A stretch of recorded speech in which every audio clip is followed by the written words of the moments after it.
Before we get started, subscribe to my channel. I want to show you this on CNN. I usually don't watch CNN, but I'm surprised they even air this. This is strange for CNN to do this. I'm pretty sure it's going to be shadow banned, so you guys won't be able to see it, or it might even get deleted here in a couple of days. This CNN interview right here. Abby interviewed, I can't remember her name. But before I go any further, I want to show you what happened to Donald Trump stock. Check this out. It went up 31.37% today, Monday, after the shooting. So look at this. He's getting more support than ever. But let me let you listen to this, and you tell me what you think. You think CNN going to air this a little bit longer? They're probably going to remove it. But check this out. We are learning that the former president has now given his very first interview since surviving this attempt on his life to Selena Zito of the Washington Examiner. She just spoke with Trump, and she was at this event just feet away. Selena, thank you very much for joining us. We're really glad and grateful that you're okay. Tell us about this interview. What did the former president tell you tonight?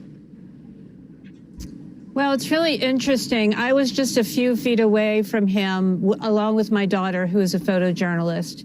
And he was aware of that because I was supposed to go to fly to Bedminster with him after the rally to do an interview with him.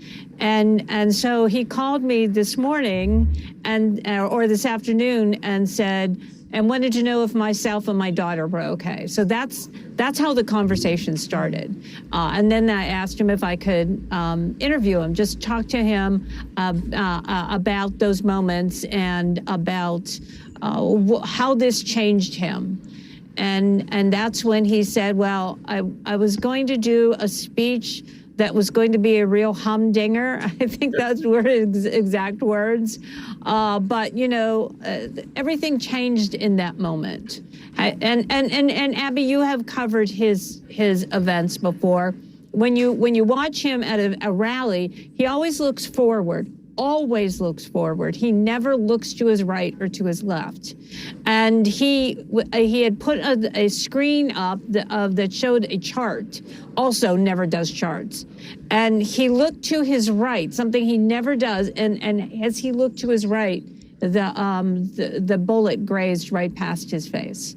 And I was standing right there when it happened. And he said in that moment, he understood that everything had changed for the country and for himself.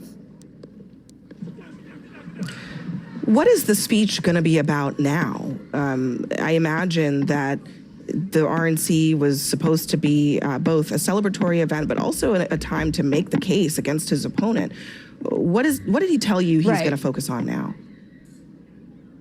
He said he was going to focus on bringing the country back together. He thought that it was very, very important that in that moment, when that happened to him, he understood this is what he wants to do, what he's supposed to do.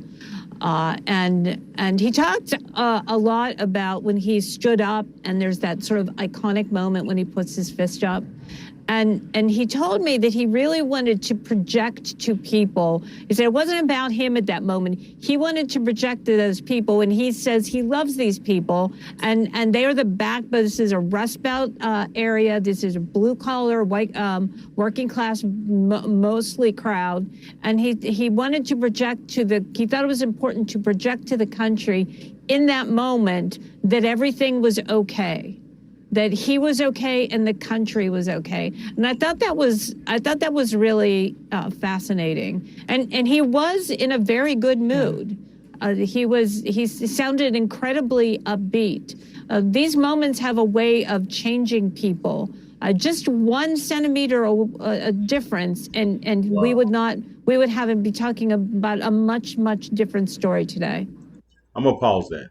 1 centimeter. That's a little over 3/8 of an inch. I'm gonna put my finger there on the camera. About 3/8 of an inch, less than half an inch. So that's how close it was. 1 centimeter, about 3/8, a little over 3/8 of an inch.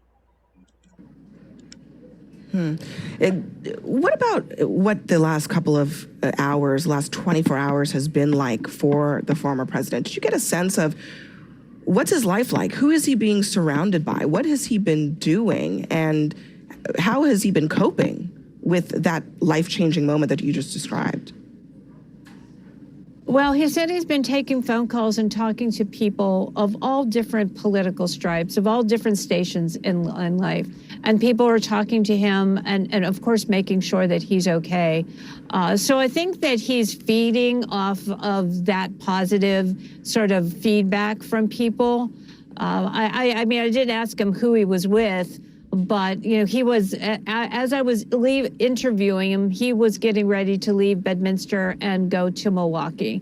Something he wasn't initially going to do, but decided, you know, I'm not going to let anything change me. I need to be there. I'm supposed to be there. I'm going there.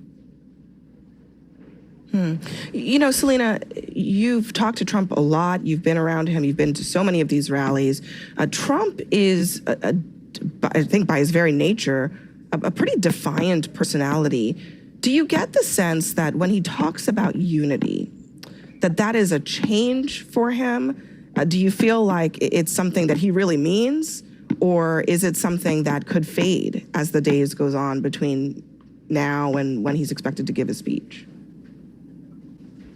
Well, you know, I think he would argue that he does unify people, that he does bring together people in the way that in particular, in the way that he talks about people from the Great Lakes Midwest, who he feels and he believes have been very disconnected from the process, sort of not really engaged, just sort of mechanically voted. But because of the way he talks about the dignity of work, the way he talks about the working class, and the way he tries to project this sort of part of something bigger than yourself, that he has electrified them, and so he believes that is unity.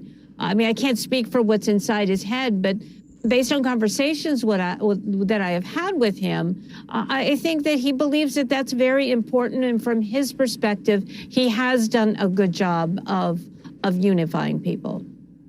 And his coalition is growing. We can't deny that that's happening.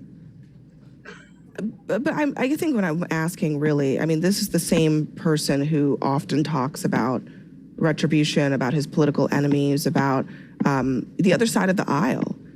Do you think he's going to drop that rhetoric? Is that the sense that you got from what he told you?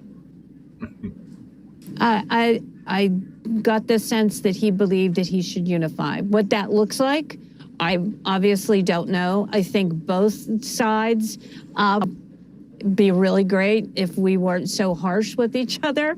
And in harsh is even a mild word to describe some of the ways that we speak to each other and the way we talk to each other. And the way politicians talk, but you know, I can't get inside his head. But in that moment, I believe that this is very important to him. All right, we'll see what he ends up doing. Selena Zito with the exclusive tonight, the very first interview with the former President Donald Trump after this assassination attempt. Thank you very much for joining us tonight, Selena. Thank you. All right. Wow. I'm pretty sure, like I said, that this video, or maybe my video or the CNN video, it's going to be shadow banned for a lot of people. Can't see this because CNN usually don't air positive stuff about Trump. And like I said, his stocks, as you can see, it went up 31.37%. So it's up. But anyway, again, thanks for watching and subscribe to my channel. Have a great day.